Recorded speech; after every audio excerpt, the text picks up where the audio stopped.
Now to Star Trek, though. So how did this project come to you guys? Were you involved from the very beginning? Yeah, it's all connected. It's all connected because if it wasn't for Dave slipping my headshot into the pile for Force Unleashed, the Star Trek project never happens. Right. All of these things were directly, it's bizarre how directly connected all these things were. But what happened was that Matt Wood over at Lucasfilm, Skywalker, Matt Wood, who is, he's the modern Ben Burt. He's been with the company for what, 36 years, David? Is that right? Yeah. Matt? Yeah. And also a great actor, was the voice of General Grievous and all the battle droids. He's Grievous. He's the battle droids, you know? He's, what? How many times did Lucasfilm just like pull from their stable of like actual like employees to be like, you could play the character? Sounds like often, if not all the time. Yeah. Well, and there's a reason, the reason would be that in the same way that you tap your friends, like, I know what David is capable of across many different disciplines. So if we need something, he's going to be one of the first names that pops into my head. And yes, one, I enjoy hanging out with the guy. He's my buddy. But two, I need this to get done. I need someone to take care of this, who's going to think about this on a much deeper level than most, and certainly more than me. I need him to take care of this. So I think when Lucasfilm taps their own, there's both a loyalty and a very smart, I don't want to say self-serving, but to a certain extent, yes, because like, well, this would help us if we brought this person on the project. Yeah, you're hiring someone that can do the job, of course. That can do the job, exactly, and that's always the thing. So what happened was Matt Wood pulled me into a project that the conversation, funny enough, started like, hey, did you really mix your own record? Because I do music on the side. So did you really mix and produce that yourself? I said, I did. He's like, did you have a lot of help? I'm like, I had some help, but I did it. And I was directing the whole process. And I brought in other ears to check my work. He's like, okay, even better. I'm going to bring you in on this thing we're doing. And unfortunately, it won't be another 10 or 20 years before I can say what this was, but the audience enjoyed it. What we did it. It took a long time. It was hard. And the audience was into it when we put it out. And I can't say what project it was. But it was a technical role that I had. And it was a situation where I said to Matt that I thought, he thought about this because I said at some point, I'm like, there are certain things you guys are doing, and I think it would behoove you to have an actor in editorial advising you on these things. He's like, that's fascinating. We've never really done that. I'm like, yeah, because the tech, there's too much tech and it needs a little bit more actor influence. Yeah. And we're losing the actor influence, yada, yada, yada. So he hired me to be the actor in editorial, and because I have some technical skills, I was able to do that. So then I left that, after that project, I brought out of that project skills that I did not have before the project.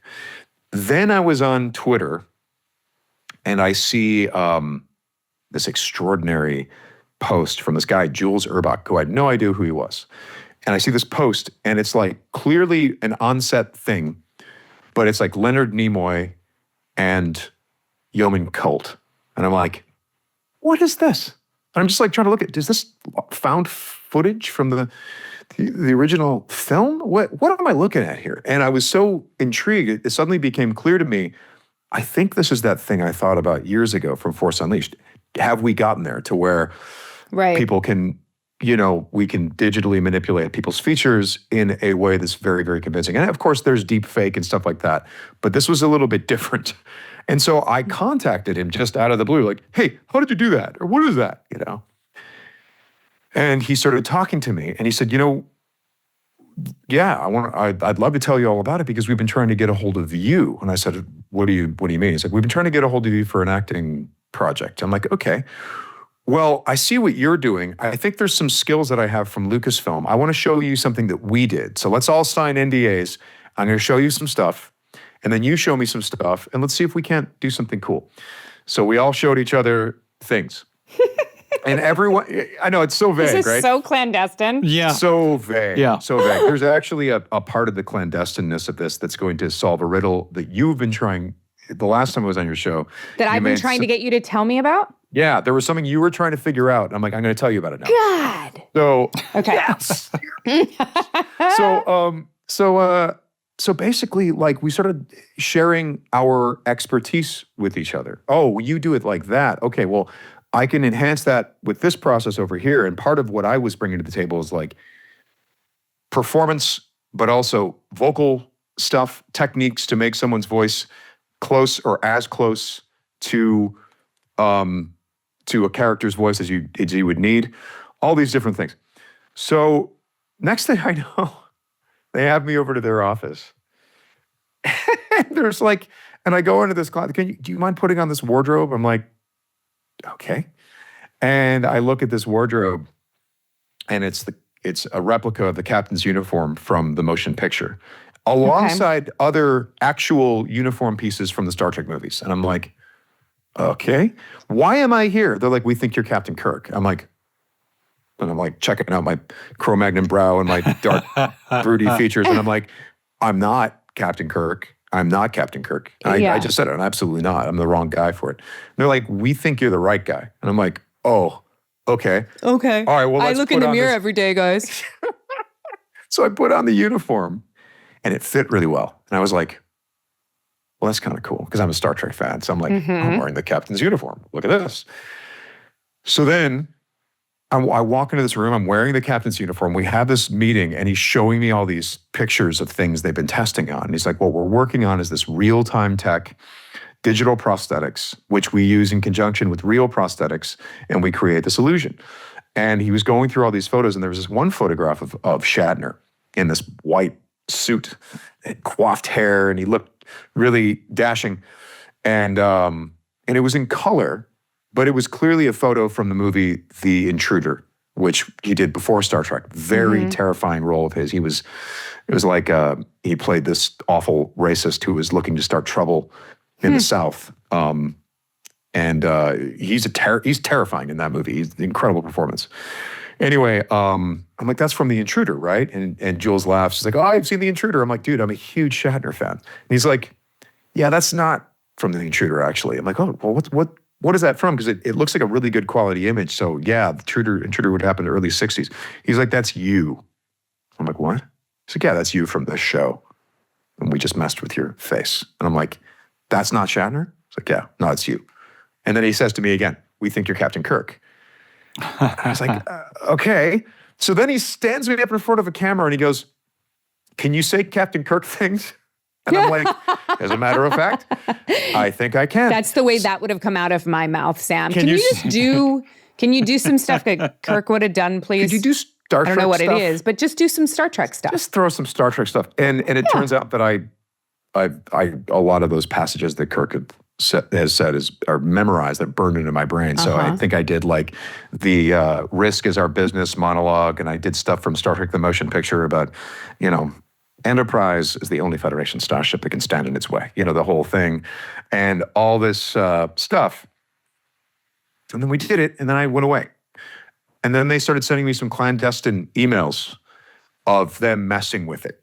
And, my hair was spiky, and, the body shape was not quite right, but there was promise. You're like, oh, wow, okay, interesting. This is...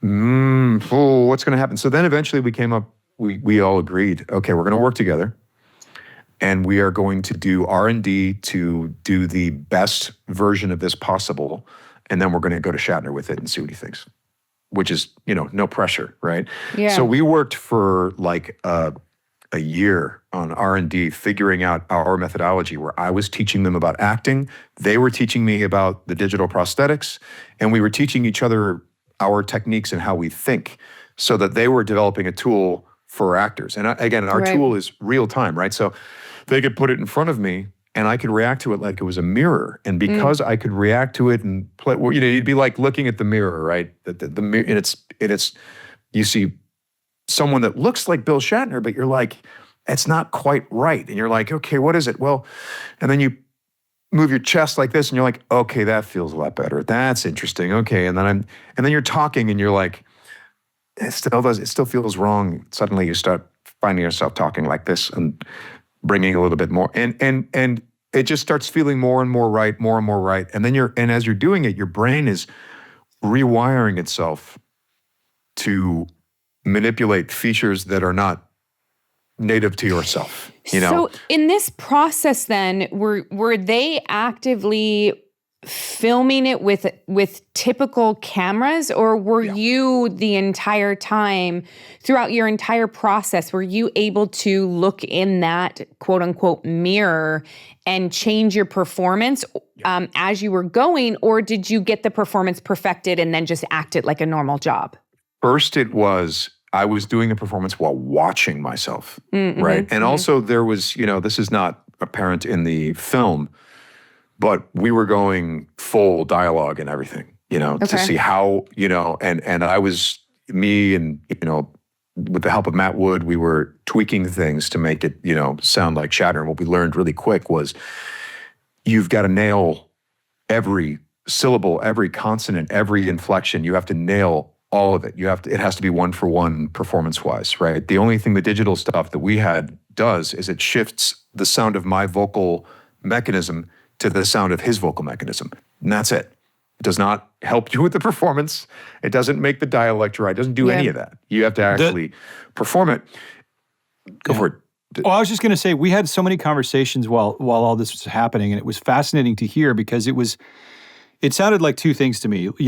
It sounded like the actor process when you get put into a costume and makeup and you find the character once you're in costume and makeup, and the character starts to reveal itself in your mirror in your dressing room, and you start playing with it and doing screen tests. That's happening in real time, but also the vocal mechanism is kind of like, imagine somebody builds the world's most amazing violin. It's the most perfect violin you've ever heard, and it sounds gorgeous, and it's like acoustically perfect. It doesn't mean you know how to play it. And you play it and you still sound like a beginner. You don't actually have the skill yet. I went to the office and Sam put me in front of the rig, and it's very strange to see yourself. And then, I wouldn't have the right features or anything like that. So it's trying to map to my face. But anyway, anything that I did, it looked like me, but with a different face. And I'm like, well, that doesn't look like Captain Kirk at all. What Sam ended up crafting over the course of a year, by the time Unification came out, it was almost 2 years, wasn't it, Sam? Of R&D. By the time it came out, it was almost 2 years. It was a year and a half when we started shooting. That is a very carefully crafted performance after so much rehearsal and so many screen tests and so much working with that technology in order for him to create a character that has the illusion of being true to William Shatner's Captain Kirk. And watching that was fascinating. And as you're rehearsing, it occurs to you that this isn't good enough to just do scenes from Star Trek, because we've seen the scenes. You know what inflection, risk is our business. You know that he says it like that, right? So it became necessary to ask for some favors from some friends.